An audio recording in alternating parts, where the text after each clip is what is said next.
got some questions lined up. I think we're going to do some questions for Tony first, and then some questions for Jujar later. So,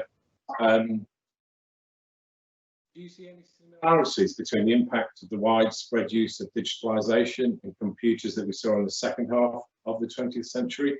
And following on from that, what's the impact for AI going to be over the coming years? Does it make sense as a question? Yes, but it's a short question and a very big answer. I think the data genie has been let out of the bottle.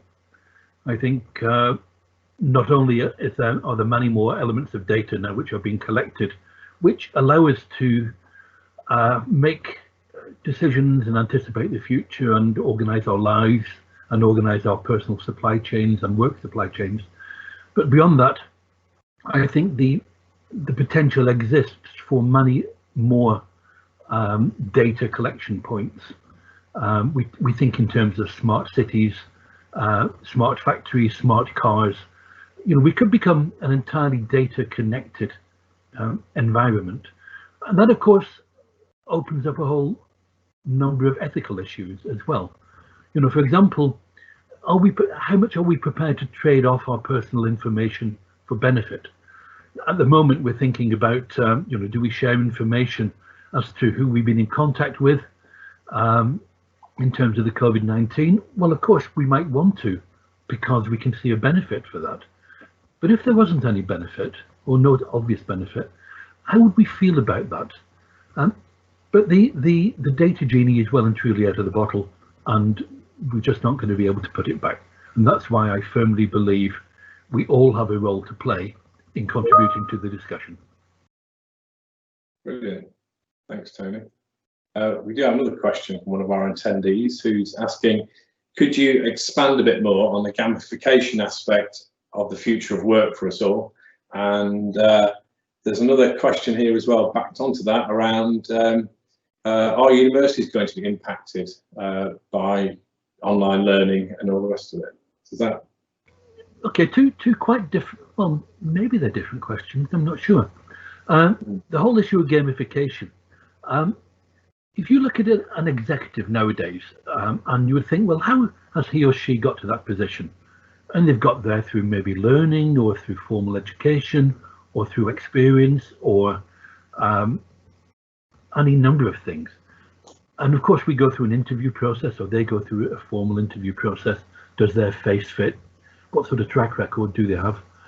But imagine if all that was replaced by some sort of business equivalent of Warcraft or something like that, where you actually put an individual into a business scenario which is artificially created and ask them to manage their way through that situation.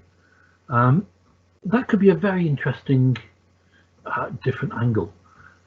So therefore, I think it's entirely possible that the executives of tomorrow will not be, you know, seasoned old dogs like me, but rather can be, you know, up and coming 25 or 30-year-olds who are agile, smart, their brains on fire. You know, the whole thing just opens up. The second question, what does this mean for the future of education? I think that takes us into different discussion areas as well, bearing in mind that universities are ranked according to very traditional methods. The funding they receive is based on very traditional methods of ranking. So therefore, if you start changing the way that students are taught, then the method of ranking may change and the question of funding may change. So it becomes really quite a complex area. Just a couple of short ones, really, because we are running a little bit out of time. But what AI technologies are being used for logistics operations? So it's quite a tough one, and I'm going to try and be fair because I'm not in logistics, but I have you can have a fairly good idea.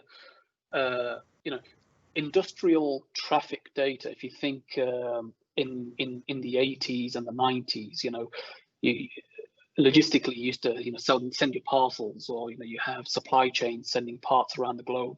You know, you never knew when there would be a delay, but now with the, you know, with the plethora of data, you can then, you know, train algorithm to say, okay, between the hours of 3 p.m. and 5 p.m., you're going to have a high degree of traffic. Therefore, logistically speaking, you don't want to send your parts during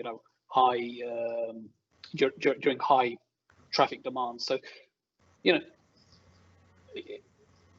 it's just everyday examples, and it's when you think about logistics, we use that every day, don't we? When we fire up Google Maps and we use it to go somewhere, Google tells us it's likely to be a highly trafficked area, and that's effectively using machine learning. Brilliant, thanks for that. We have one final question for you as well, Jujar. Please, could you provide an example of a challenging trade-off from an advanced manufacturing machine learning processing problem and how it's subsequently resolved for an acceptance? That's a thesis question, that. Okay, so look, a challenging trade-off from a advanced manufacturing machine learning processing problem.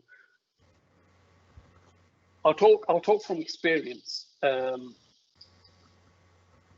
So in my past job, I used to work at Unilever, and when you manufacture consumer products, if you look on the back of a shampoo bottle, there are 50 to 60 different ingredients, and the question is the quality of those ingredients. How do you assess the quality? And you take the quality data and you fit them into machine learning algorithms, and these clever little algorithms say ingredient supplier X is better than ingredient supplier Y, and that might be the case, but then comes in the human factor. It then comes into the sort of an intuition type thing. You might have better ingredients which will give you better shampoo formulations, but then when you think about the cost and the trade-off between, say, slightly better ingredients and quality versus cost, it then comes down to a trade-off. Do you want higher quality for low, higher quality, higher cost, and that sort of thing? It's quite a difficult one to answer within a minute, but it's used quite extensively within consumer goods. Right, that's brilliant. Thanks very much for that. So, guys, that kind of rounds up our lunchtime sessions for today. Thanks, Tony. Thanks, Jujar. We'd love to hear from you about what sort of topics we'd like to get involved in the future.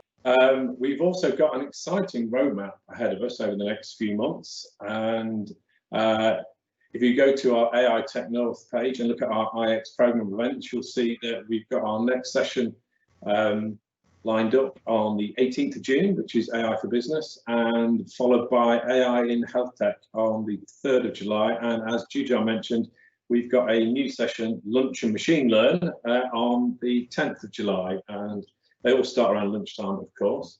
Please also have a look at what's coming together for our summit. We've now got a range of speakers lined up for October, and it's all coming together. So please keep tabs on both the IX program and also the summit that's coming together. And before we leave, of course, a big virtual applause out there, please, for our speakers today, and also the IX Tech crew who have been working behind the scenes, helping me get through this, my first session.